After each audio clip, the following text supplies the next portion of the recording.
according to the clock.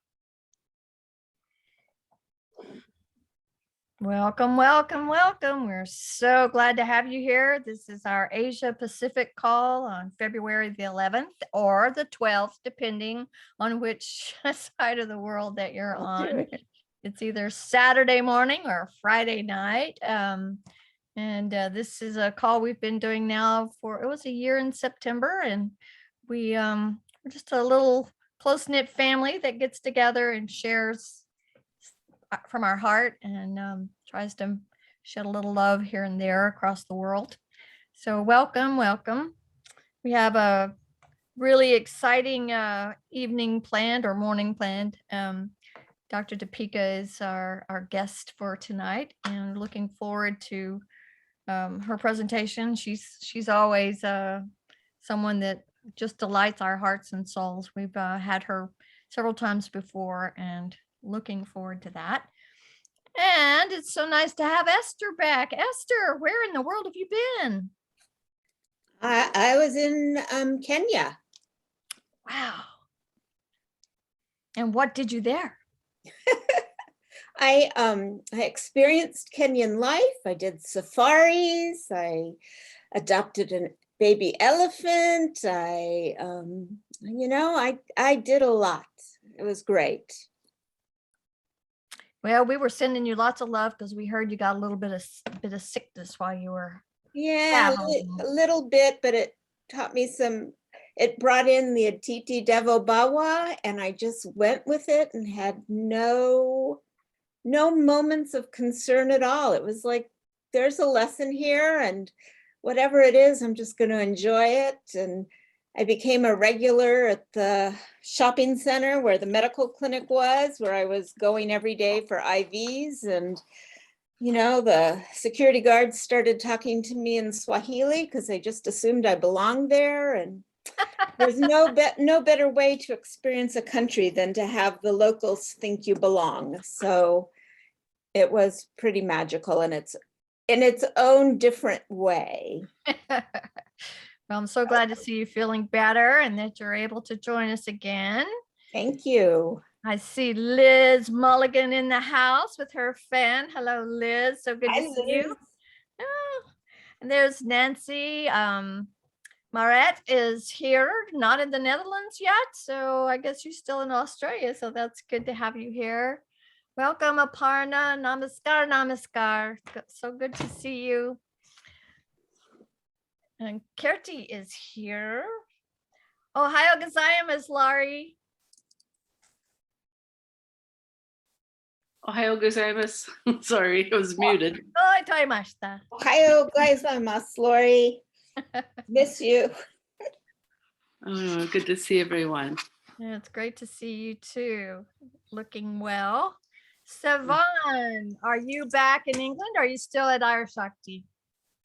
I'm still at Ayurshakti, half asleep, but I thought I'll just join in the call as well. So, okay. So you're recovering? Yes, recovering, no symptoms of COVID at all. I think it was more of a viral infection than anything else. But they're taking good care of me. I've got Dr. Hemang, Dr. Ram, Dr. Rajeshwari Mehta, and Dr. Priyanki Shukla looking after me. Well, you couldn't ask more than that. So I'm in good hands. That's excellent. So glad to hear it. It's so good. And let's see, Dr. Dipika is logging in, so that's good news. And Hale is here. Hello, hello. There's Robin Lee again. So good to see you, Robin, for the second time today. Again, Andrea is in the house, so very welcome to her. And Super Jules is back. So good to see you, Julia. Okay, so we're gonna do a little bit of Marma's for the eyes, the 8 points around the eyes. So we're gonna start with right in the inside of our eyebrows, and we're gonna press 6 times there. Take a deep breath in, and then 6. 1, 2, 3, 4, 5, and 6. And then down kind of to the corner of the eye, right on the top of the bone there next to the nose. 1, 2, 3, 4, 5, 6. That one's tender for me. And then out toward the edge of the bone, right at the base of the eye. 1, 2, 3, 4, 5, and 6. And then just at the edge of the brow, those kind of pointy, the temple area there. 1, 2, 3, 4, 5, 6. And just stop and let Kuber in. And then to finish up right at the middle of the eyebrow. 1, 2, 3, 4, 5, and 6. And then I always like to do the focus marma when we're doing something like this so that we let go all of the distractions and really stay present. And this is the Dr. Giovanni style where you press right at where your third eye might be. And then we're going to exhale our finger away and inhale our finger back. So deep breath and exhale. Inhale, 1. Exhale. Inhale, 2. Exhale. Inhale, 3. Exhale. Inhale, 4. Exhale. Inhale, 5. Exhale. Inhale, 6. Yay. And Kuber, I am so glad to see you here because I was just about to call on you and see if you'd like to do a few minutes of breath work before we get started.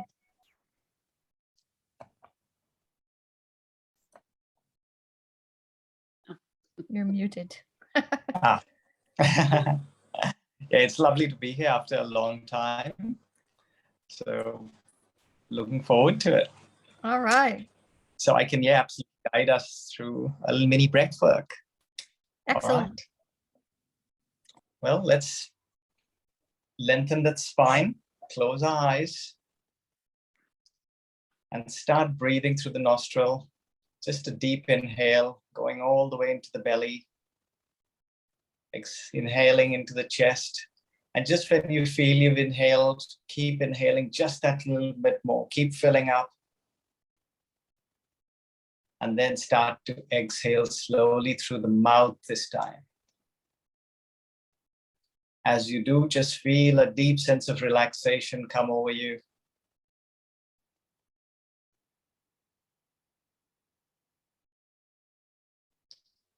Once again, inhale deeply and just filling yourself up completely. Feel you're inhaling the pranic energy, the chi. And as you start to exhale through the mouth, feel that you're letting go of all that inflammation, any ama buildup in your body, anything that doesn't serve you well. Feel that leaving your body.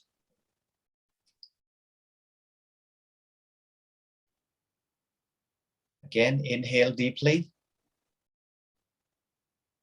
Keep filling up that chest cavity completely. Feel those shoulders rise as you inhale.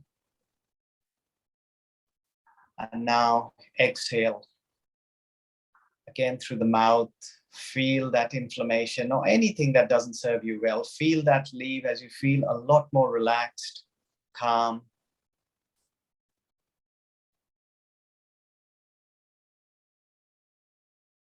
Two more, inhale. Keep inhaling.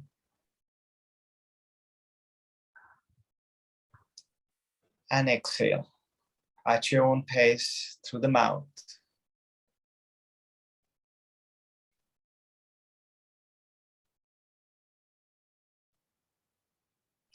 Completely emptying the belly, the chest, as much as you can. And you start the cycle again of inhaling deeply into the belly, into the chest.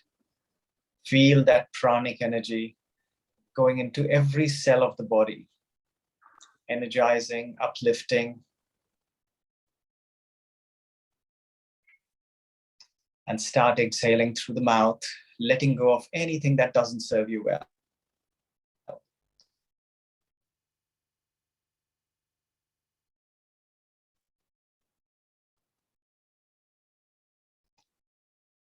And now still keeping your eyes closed, just allow that energy to settle. Breathe normally.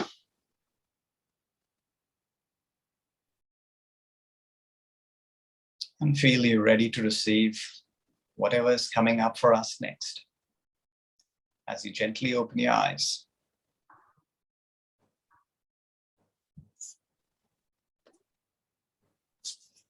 Let's send Kuber a blast of our Shakti love. Yes. Thank you, Kuber. We're so grateful for you. Thank you, thank you, thank you. Now let's rub our hands together and give ourselves a shot of love.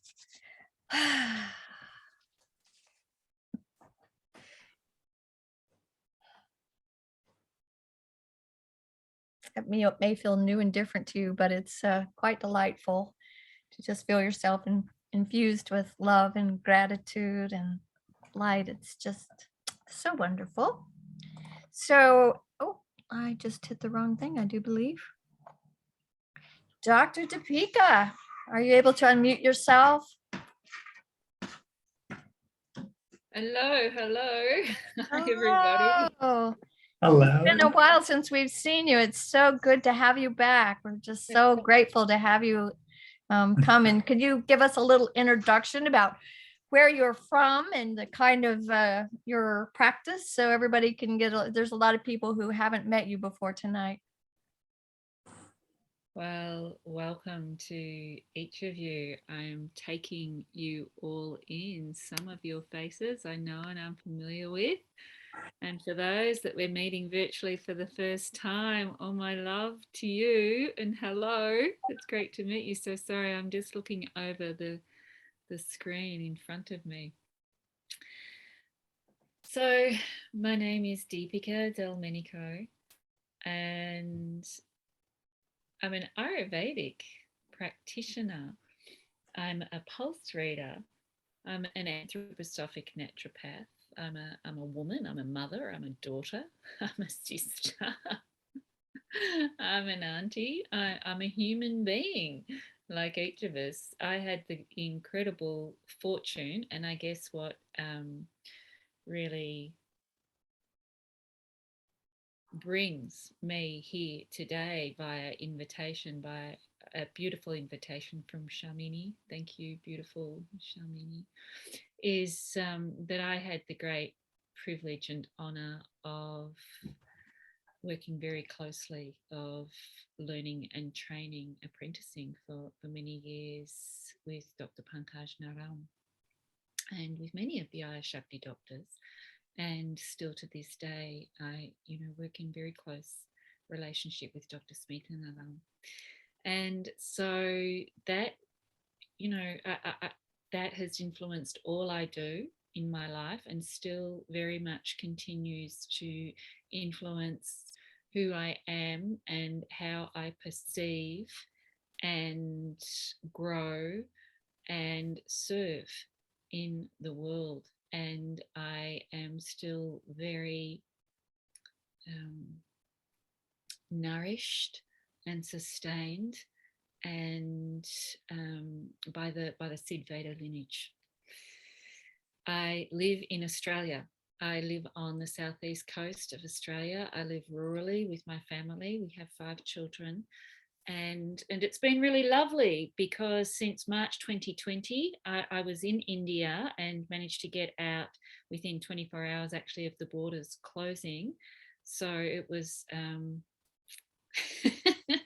so since then, I have been really grounded, and that's been a beautiful thing to just be here and to really feel into life and continue to expand and grow and live into these great teachings with a whole new rhythm that can only come from being still, physically still. For me, it's been really important, and it's carried many great gifts with it.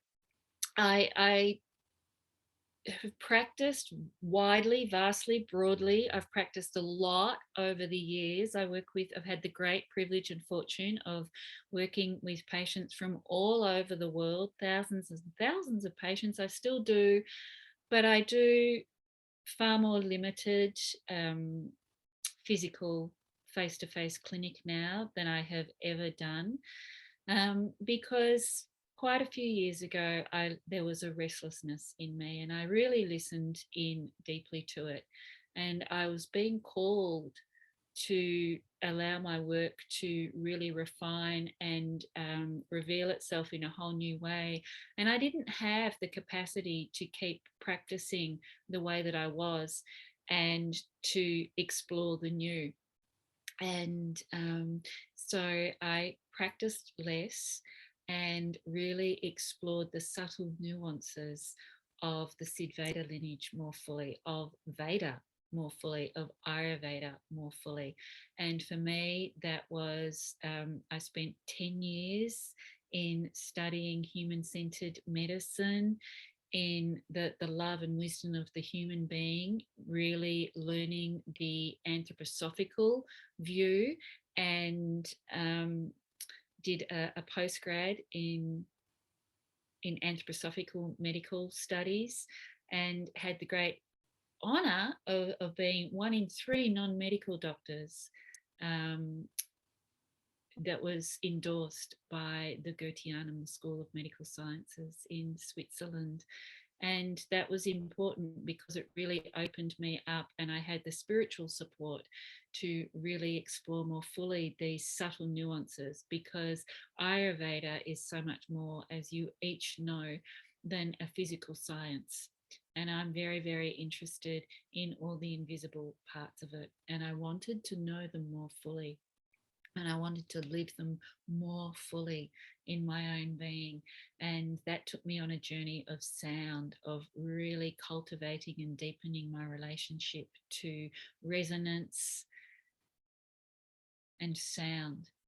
And so that's, I feel I'm talking a lot, but I don't know why. I feel compelled to share a little of my story with you. So thank you for listening. I still continue. It developed further. I mentioned earlier, I'm a woman, and I resisted for a long time. I tried to be everything to everybody, and it became very apparent that I was to work more strongly, more closely with women.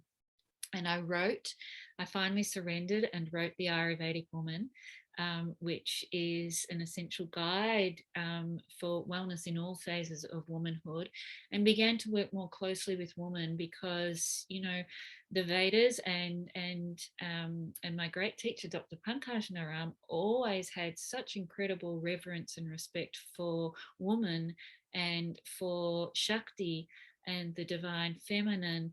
And I could see where women had lost their way, and we really had to come back and understand all of humans, but for women especially too, all wealth, righteousness, and creation itself depends on woman.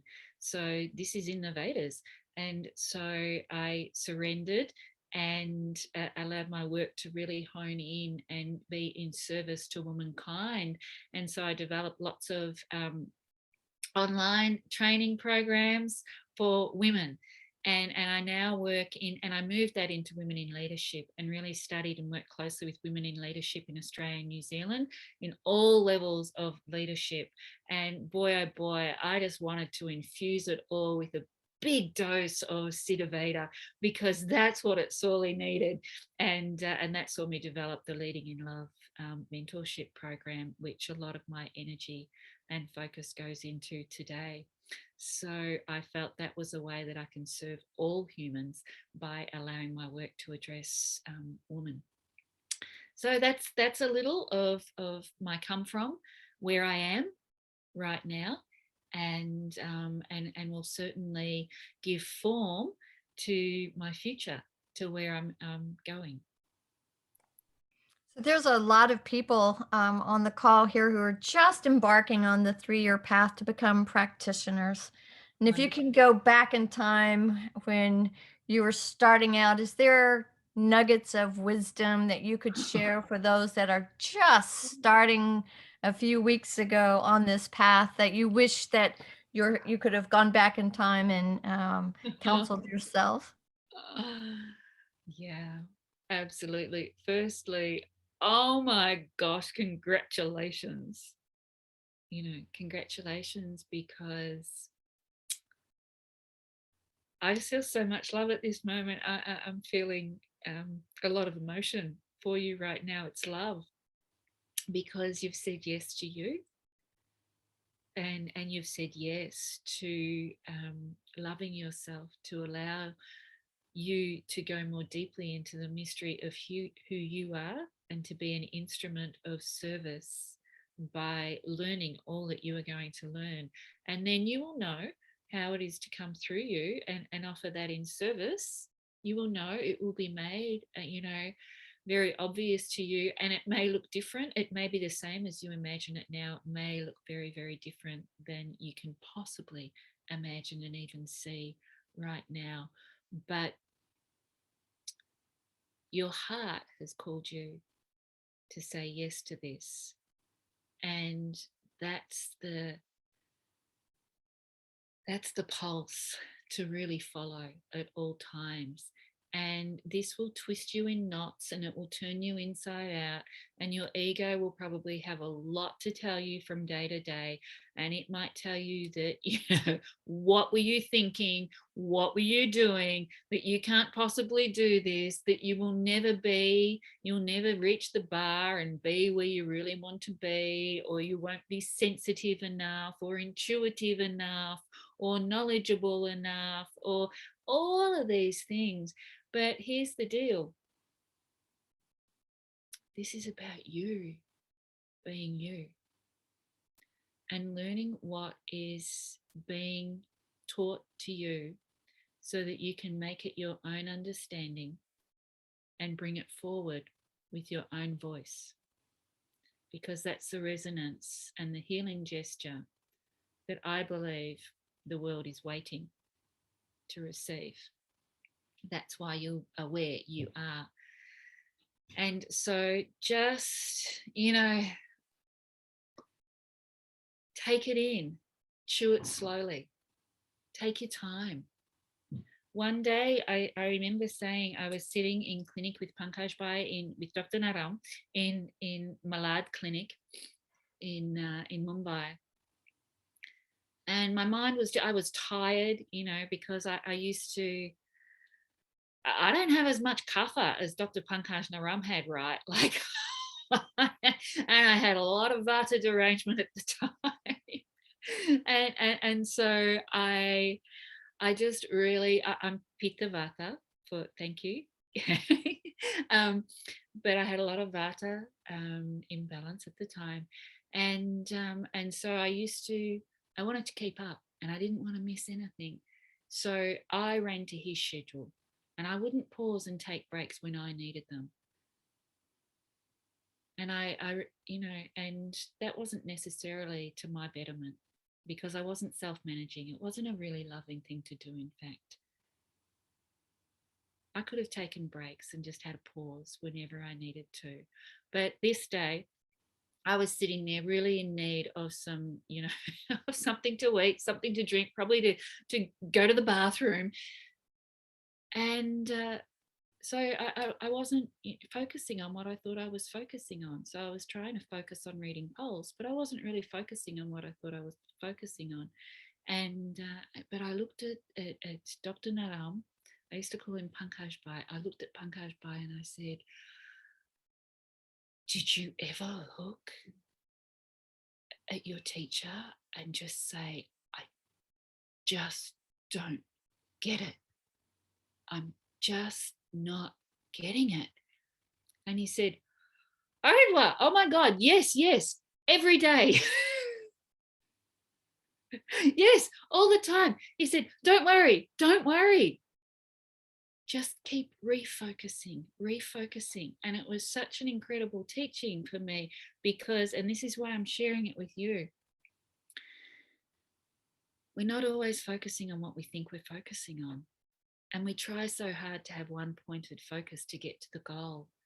And we just have to be loving and kind and manage ourselves and care for ourselves in what we need in the moment, and not feel we have to keep up with the pace or with everything else that's happening.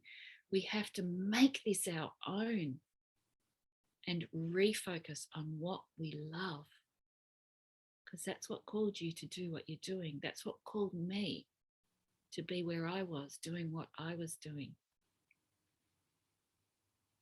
Own it. Make it yours.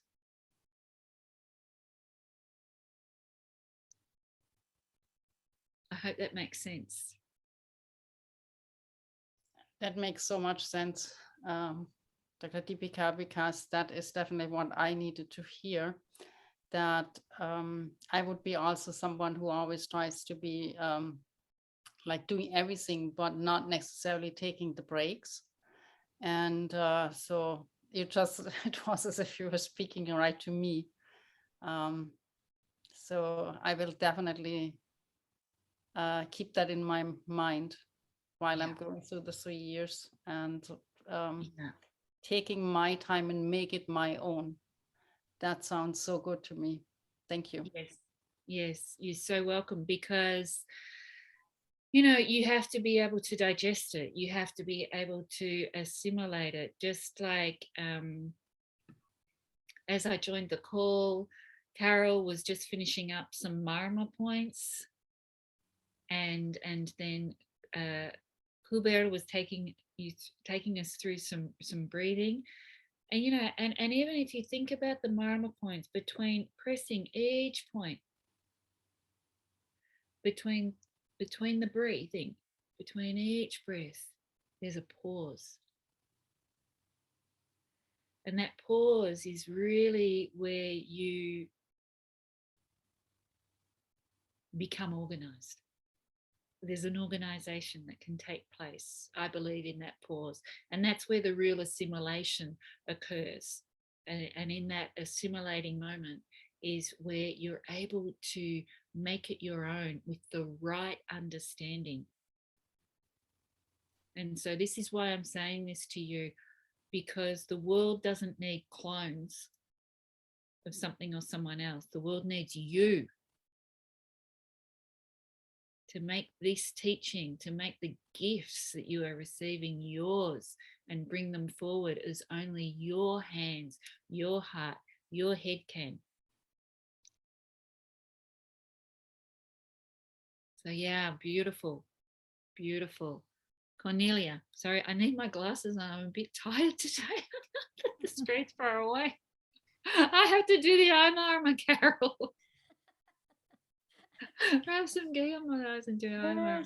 So yeah, Cornelia, this is beautiful. Make it yours, dear one. This is, it's for you. Mm-hmm. You called it in. Yeah. Now you own it. Yeah. Thank you so much for saying that tonight. I really needed to hear that, but I guess I'm not the only one. I used to put pressure on myself. Mm. I used to put pressure on myself to keep up, and it wasn't a loving thing to do.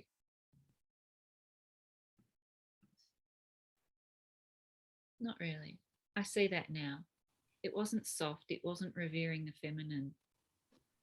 It was forced. It was driven. It was hard. The structures were already in place. If I followed the simple structures of Ayurveda, the architecture was in place, the structure was in place, and I could be as soft and sensitive as I really had to be, as each of you have to be, to really become what you are becoming by doing this training. Something that I've seen in so many of the people in this group is their beautiful seva and how willing they are to give to others. And they're up late and they're up early and they're doing and giving.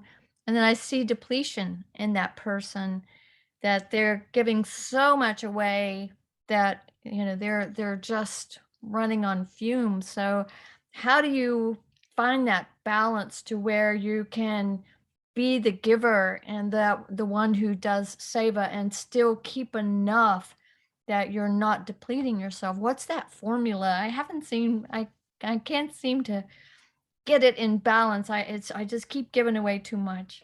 Oh boy, I am so glad you asked this question, Carol. It's such a beautiful question. And, you know, this is the thing, we have to learn to manage our energy.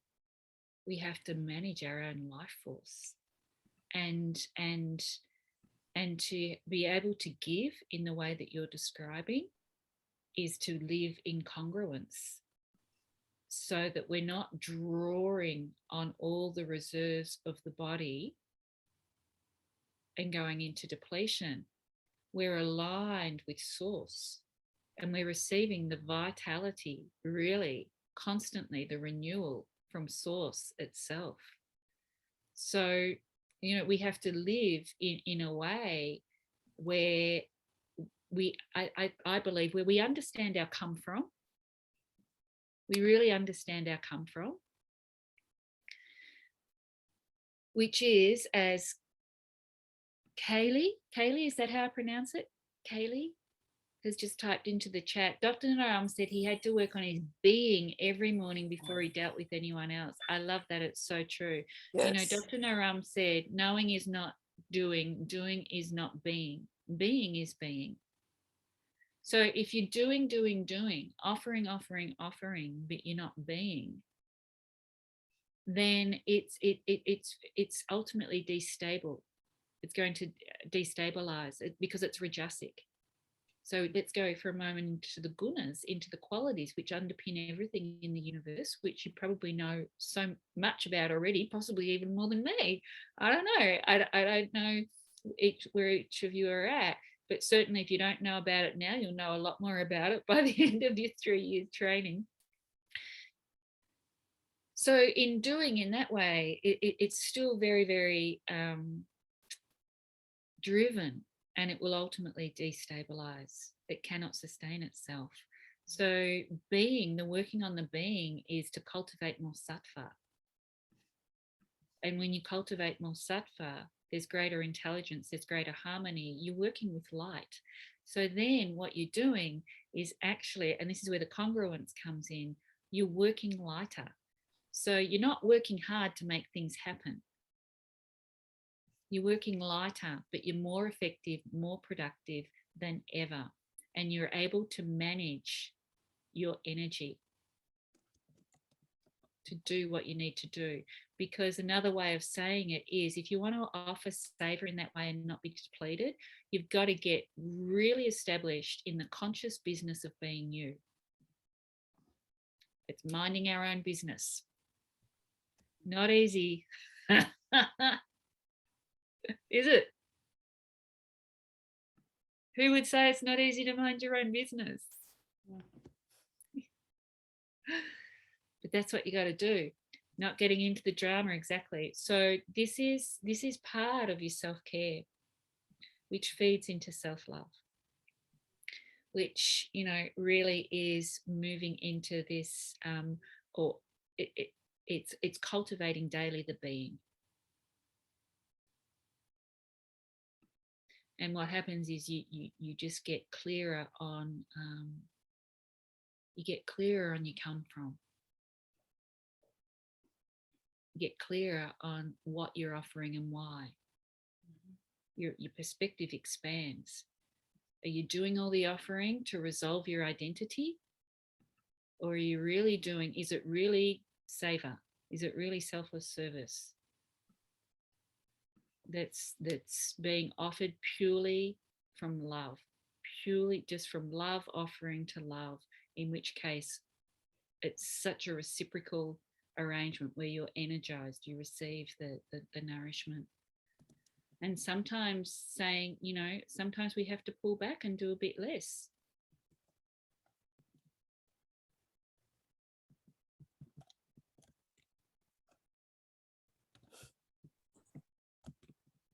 Dr. Dipika, can I ask a question along those lines?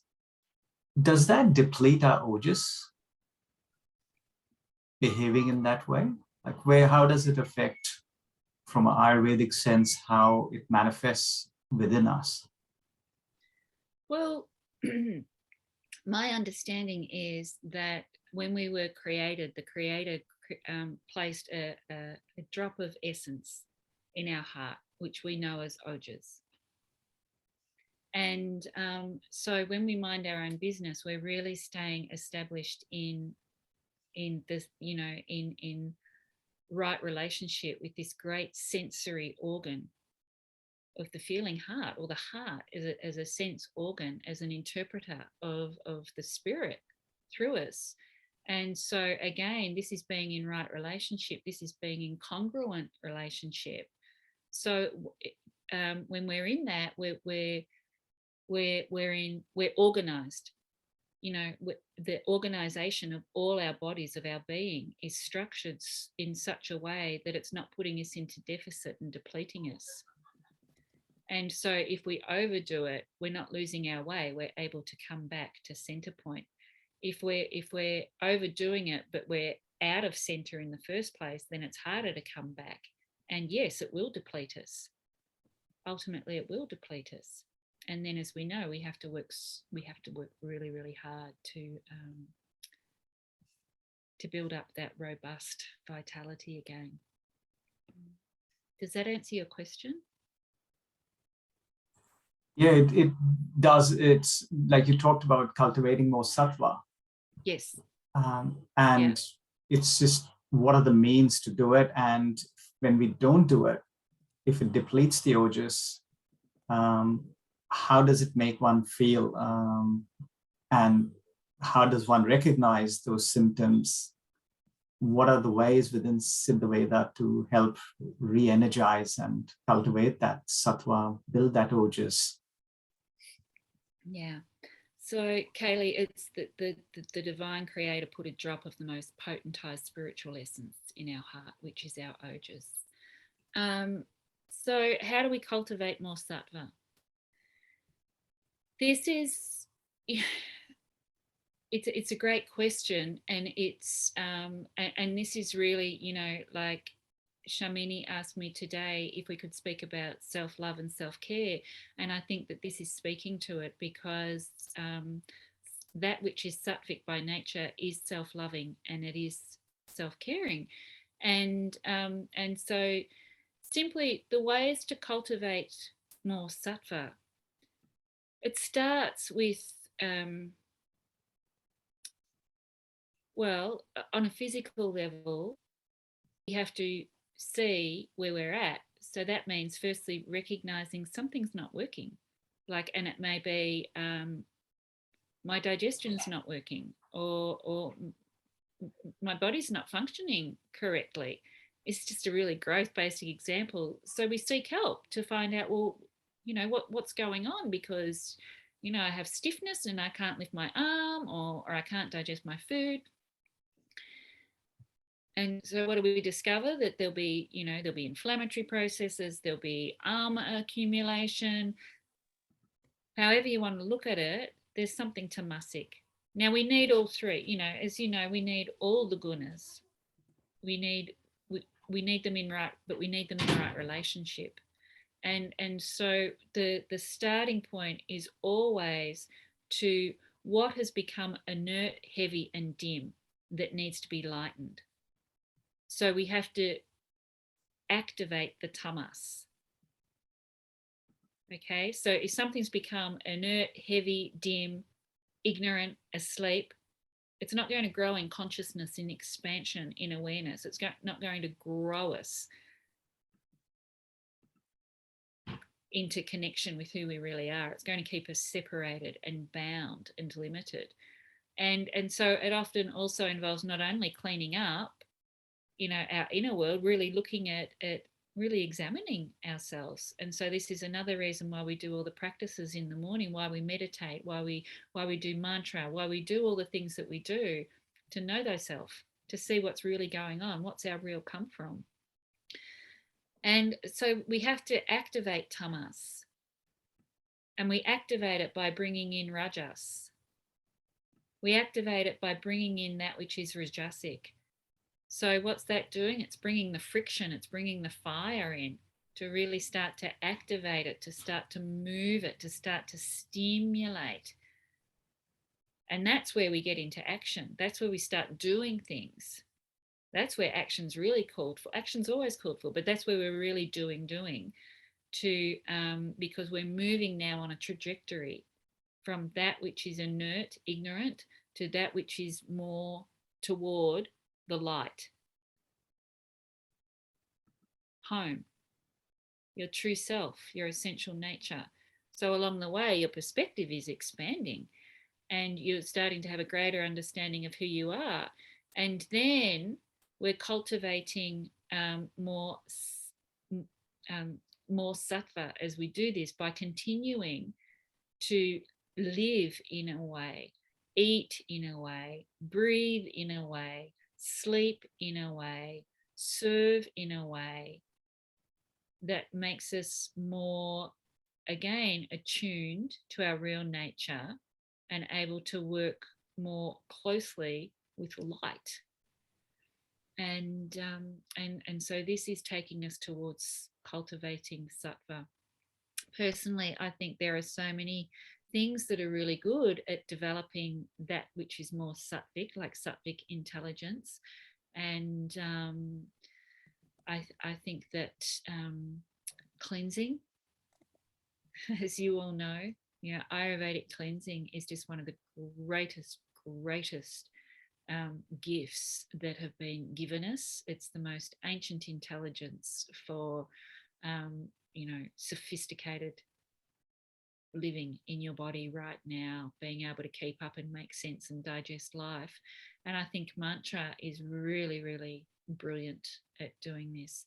And I think marma is very good at, to support this as well. They're three things that I think are really, really laser sharp penetrating tools to cultivate that which is more sattvic.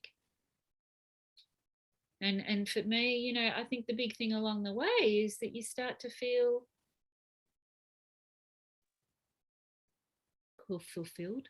You start to feel more fulfilled, happier in your own skin, more comfortable with who you are as you are, more accepting of what is. And obviously more clear about what it is that you really want to create in your life and able to bring it to form and enjoy it.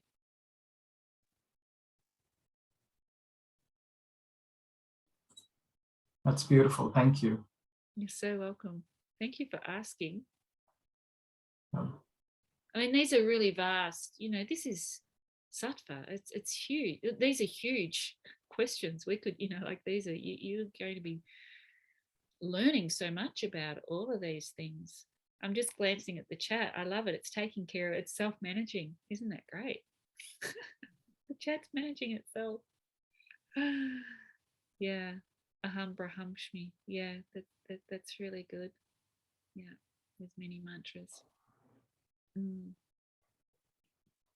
Yeah, mantras, of course, are working with, mantras are all the cosmic energy. It's all the intelligence compressed into sound in the different Sanskrit syllables. So this is why different mantras work on different things, and sometimes different mantras necessary at different times. If you really feel that you need to get grounded and solid, then Ganesh mantras are really great to really stabilize and anchor you, but also to really break up that tamas. That's just as an example.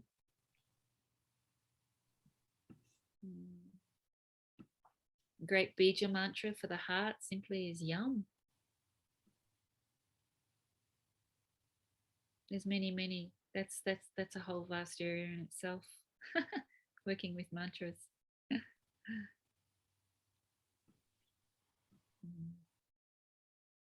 Somebody's got their hand raised. Susie. Yeah, I was the one that asked about the mantra. I was hoping you could give a specific mantra to break up or to raise the energy of all the things that you were just talking about. Is there one that kind of sums it all up? Like, it's the Maha mantra for the last part that you were talking about. So here's the deal, Susie. The truth is, any mantra can take you where you really want to go. Okay. It really can. Whether you repeat a mantra one time or a trillion times, it's your relationship to it, that really will move things along. Mantra is that which protects and illumines the mind, the channels of the mind. And so there are different mantras, and there's been some beautiful ones actually suggested in here, like Aham Brahasmi. That's good, because that's one that's very much in this lineage. That's one that Dr. Pankaj Naram worked with a lot, and you can be doing that with the Marama point. So Ham is beautiful. It's stunning. A mantra that I love to work with and lead groups through is the Gayatri, the Surya or the Savitri Gayatri, because it's a prayer to the light. It's to the light of all light. It's to the light beyond light. Like, what is more sattvic than that? And it's beautiful because it does not threaten or confuse anyone, regardless of religious or spiritual orientation, because it's simply a mantra to the light. But I think that Soham is beautiful. Om Namah Shivaya is absolutely stunning and beautiful, because that's to consciousness itself. Like, we're not talking about the deities here. I'm not talking about the deities here so much as the qualities. I'm talking about the qualities. Mm-hmm. So Om Namah Shivaya, this is to consciousness, to consciousness, the vast field of consciousness, which is everywhere and exists in everything. And yeah.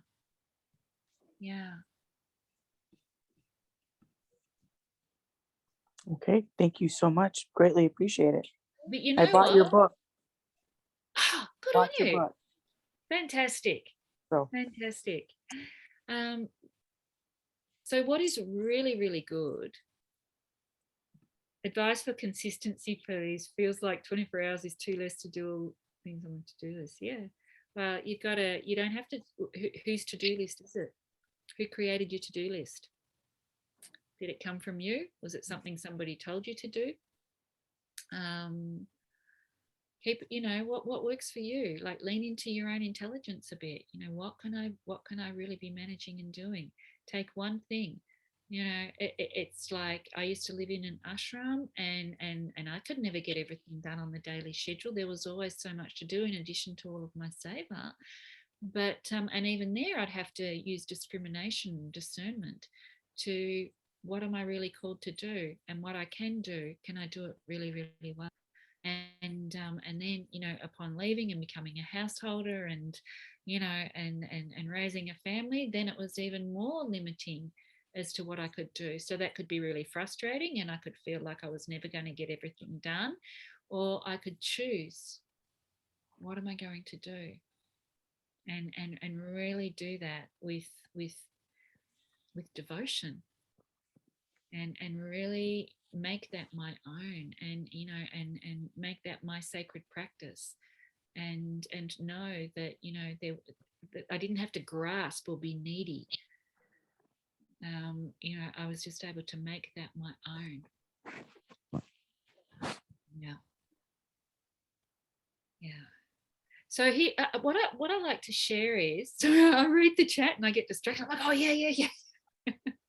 What I'd like to share is just back to mantra. We're talking about sound, okay? And when you're doing marma, and when you're working with mantra, you're working with opening channels of communication to the divine. So you're communicating with yourself beyond your food body, you know, like, and your mind body, you're beyond logic and reason, you know, you're really communicating with higher intelligence, with your higher intelligence, with the higher intelligence. And it's just beautiful that you're given all these marma points and various mantras to be able to do this and cultivate this relationship. How do you discern? How do you discriminate? What's right for me now? What do I do right now? How do I make this my own?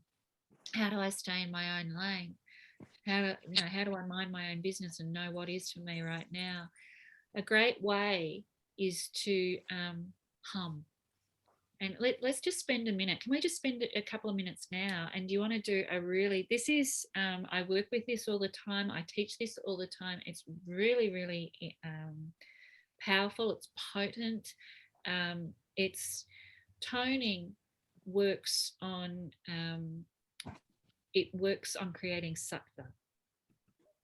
It cultivates that which is sattva. And so I first started doing this when I first began. My love is classical Hindustani singing, classical Indian singing, and that's a real, you know, wow, that's a manifesting. You know, that's a doing what I love, enjoying what I love for me in my life.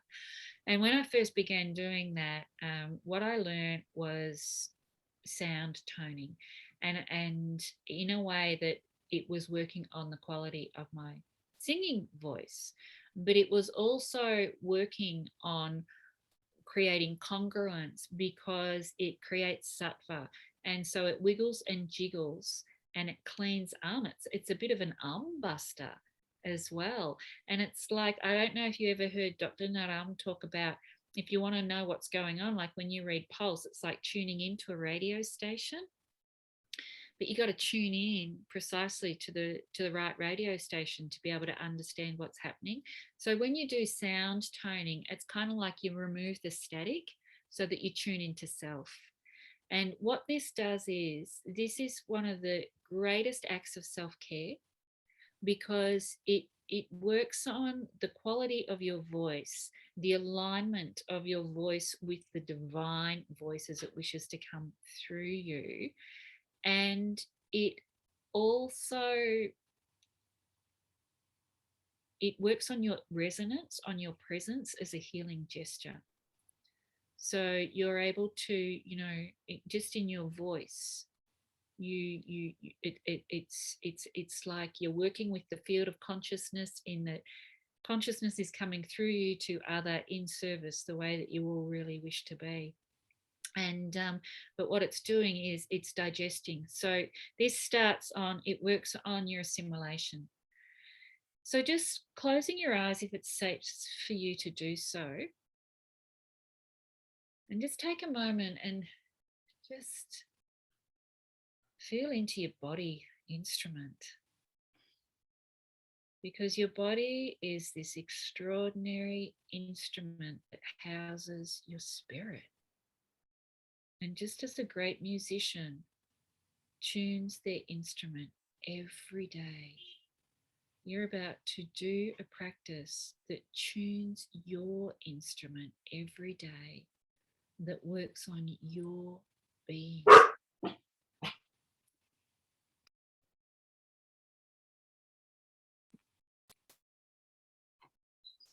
So I invite you to just bring your awareness to your lips, and we're going to start to make an sound, M. It's a labial sound. It's working with our lips together, and we'll gently start to hum as we make this sound. It'll feel like a bit of a hum. So just start to make it, and it's not a big sound production. It's barely audible other than to you, because this is 60% listening to you, 40% making sound. So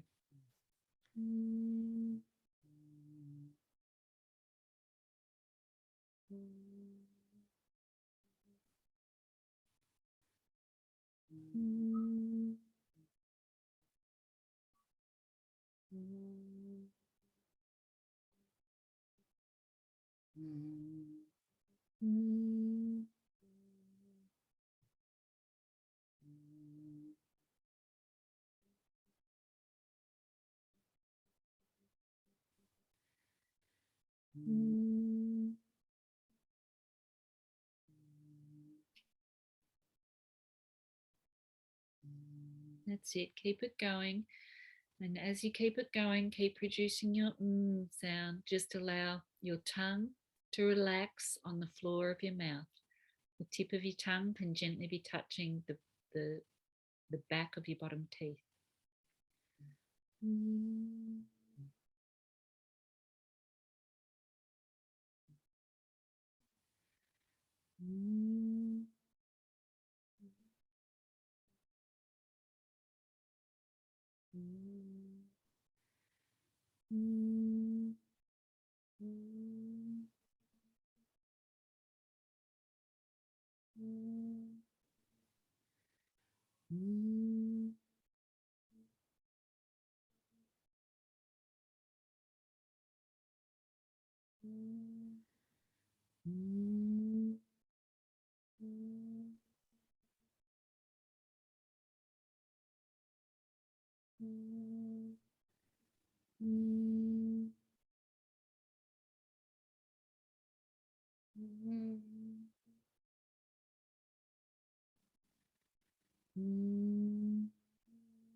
Now we'll just sit for 30 seconds and just feel and listen in to the resonance in the space that you've created.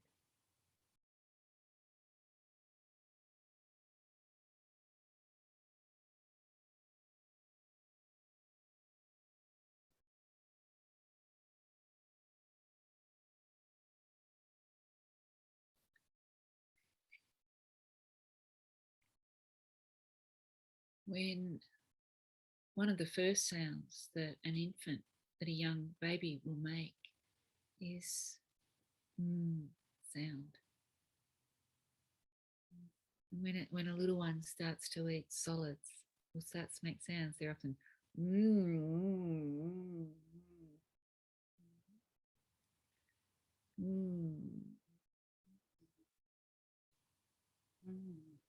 they're assimilating, integrating, making their own understanding, right understanding. Sometimes you ask somebody, or somebody may ask you a question, and you find yourself going, It's a similar thing. It's activating the assimilation.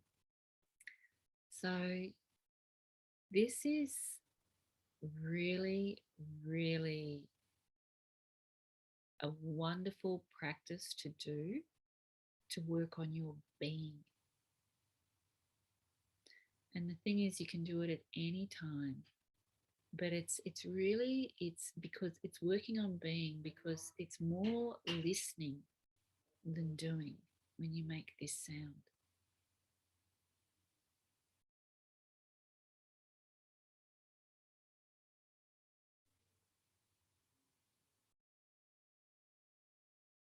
It's nurturing.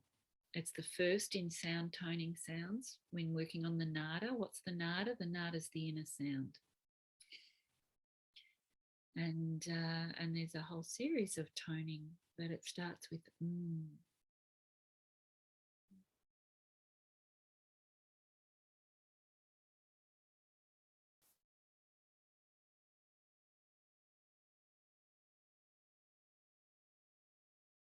And it's a great thing to do even before a mantra practice.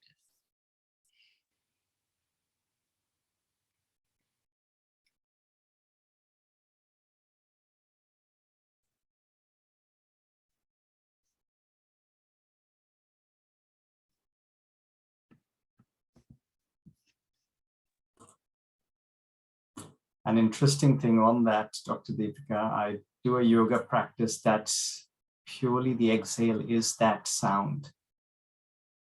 A full an hour of practice just using Brahmri,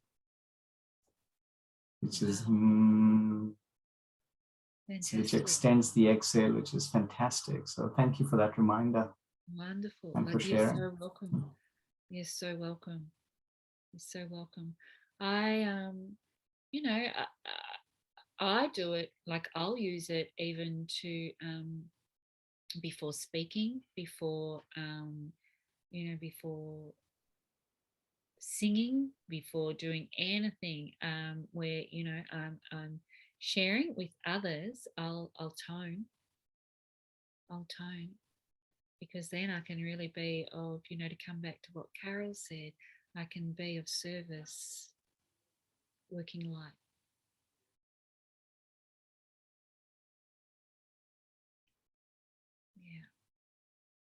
Yeah. Kaylee's asked, what am I seeing lacking in the Ayurveda Divine Woman or the Siddha Veda Feminine?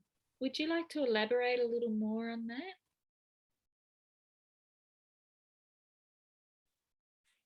It's in relation to the book you've written. You seem to have tapped into something that you found needed uplifting in the feminine that's not being seen currently. That was the impression I was getting from your introduction to the book you wrote.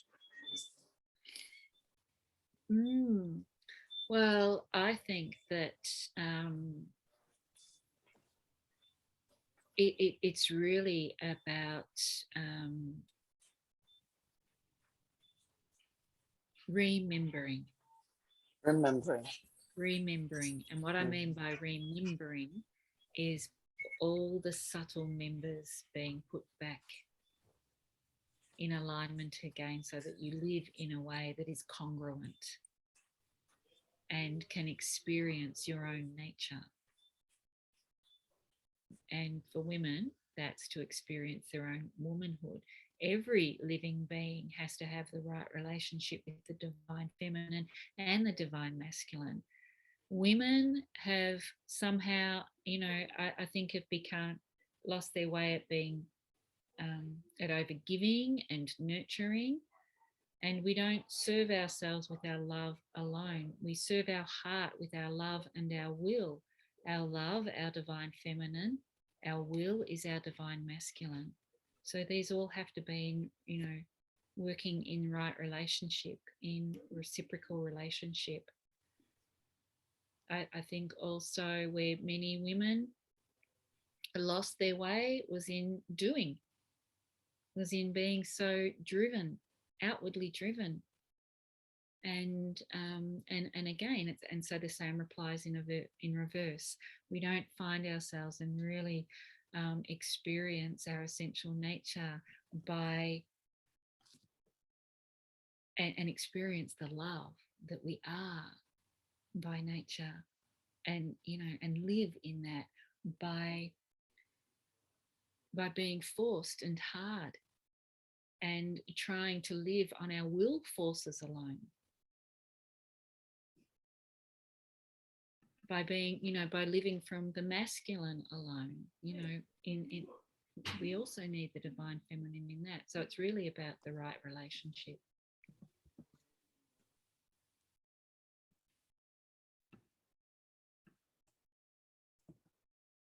Ayurveda shows us how.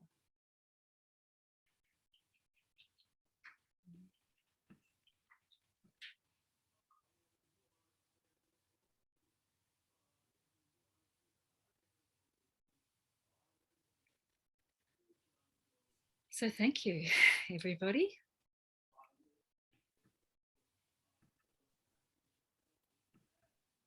Thank you. This was so beautiful. I just feel like my whole consciousness has been expanded, and I knew little bits and pieces, but you bring it together in such a beautiful package, and then you tie it with this big, beautiful bow. It's just, it's so beautiful. I'm so grateful to have your wisdom and your love and your experience, you know, for us to draw on. And it's so inspiring.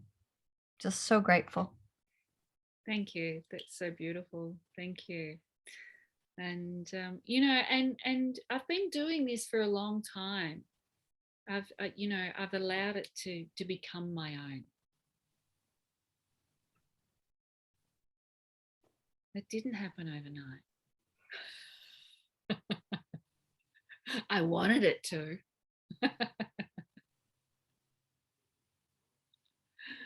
But you know, as Dr. Naram said, would say, you know, you have to have the patience to be a patient. Yeah. Yeah. I love the remembering. That's just such a beautiful picture. That's just, it's going to really stick with me. So yeah. Yeah. Beautiful. Beautiful. I was also very impressed by the, we often try to do things that are really complicated, but the simplicity of just going back to something so simple as the humming. And I mean, I was really paying attention because I'm used to toning, but I'm normally toning a lot of vowels. And sometimes I do the humming, but today I was so present and I could actually feel my whole body expanding. Every cell started to vibrate. Yeah. And it's such a simple thing we can do, but the effect on the body was so palpable for me. And so thank you for sharing that, because that is something that I'm often obviously unconsciously do. Because I have friends that say, "Are you humming again?" And I don't even notice. So that is obviously something that I do a lot, but I never really paid attention to what it does to my body. But tonight I did. Yes, yes. And that's, you know, isn't that beautiful? Like that's your body naturally finding equanimity, finding equilibrium. Namaste, everyone. Dr. Dipika. Hello. Hello. Can you hear me? Yes. My name is Andrea, and I am suffering from a brain condition here that affected the part of my brain that controls communication and balance. It's a real duty. But just going through this exercise of this humming was working wonders on my brain. Like I could feel the tingling in my brain just from that.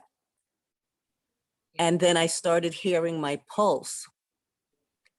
So my brain is saying, oh my God, give me more. So thank you. To be continued. I need to learn more about this because, you know, very few things cause my brain to tingle like that. You know, imagine you were to put some kind of, you know what your brain feels like when it tingles, right? Have you felt like your scalp? That's what I'm experiencing now. And then I started hearing my pulse, my blood, the pulse in my ear. So it's really powerful, this exercise that you just had us do. So thank you so much. You are so welcome. I mean, there's so many reasons why that happened, but you know, it's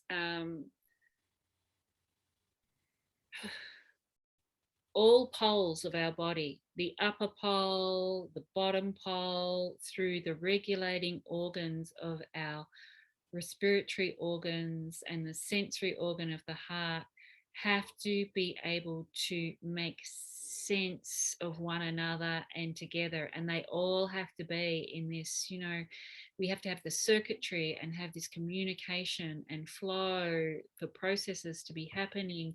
And what you're describing is, you know, it's activated the communication between your metabolic organs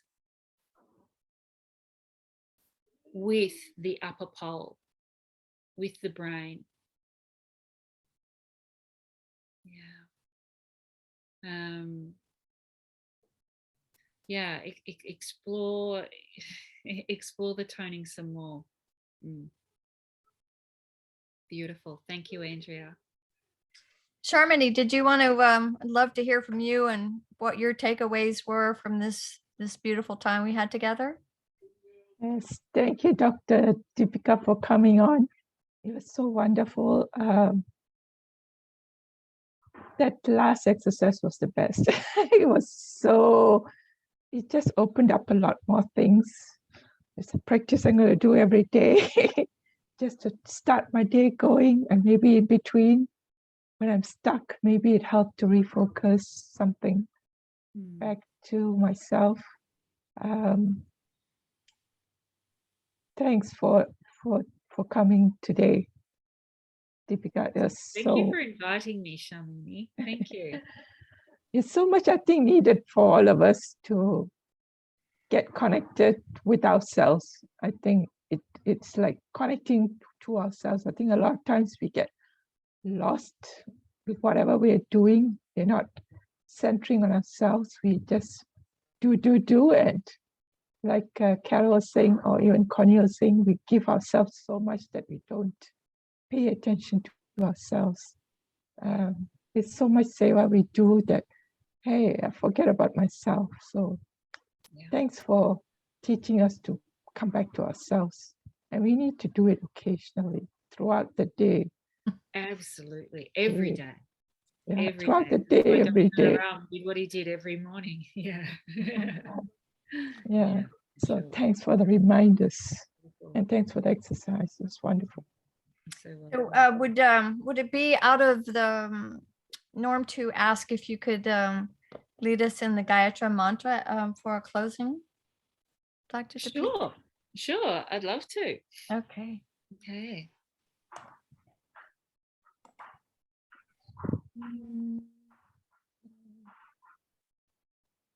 I'm not toning, I'm just finding pitch. Okay. Tat sarvitur varenyam bhargo devasya dhimahi dhiyo yona prachodayat. Om.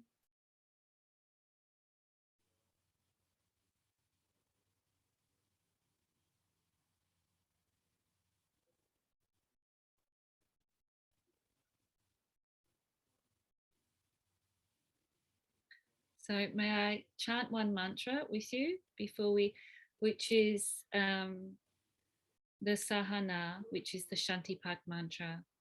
And it's, Kuvir's nodding his head, of course, you know it.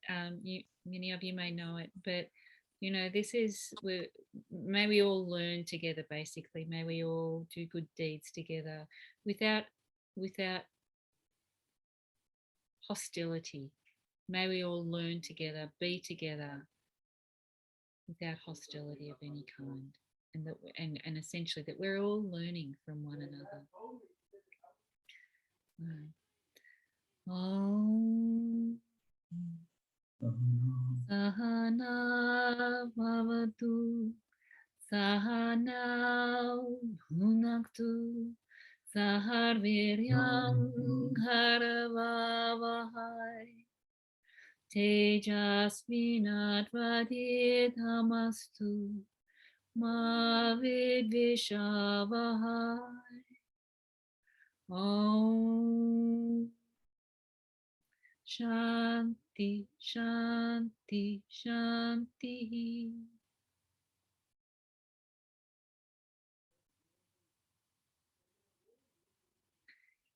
So much love to you all, and infinite blessings for your studies, for those of you that are doing the 3-year practitioner training. Woo!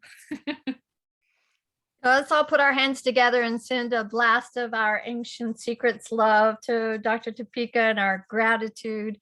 Thank you so very much. We love you. We're with you. We love you, and we're with you, Dr. Dipika. And I love you. And I'm with you. I love you and with you. I love you and I'm with you, and I love our lineage. Thanks a lot. Grateful. Thank you, everyone. May your day be blessed with love, happiness, joy, and last but not least, vibrant health and energy. Same to you, Thank you Savannah. for being present. Stay well.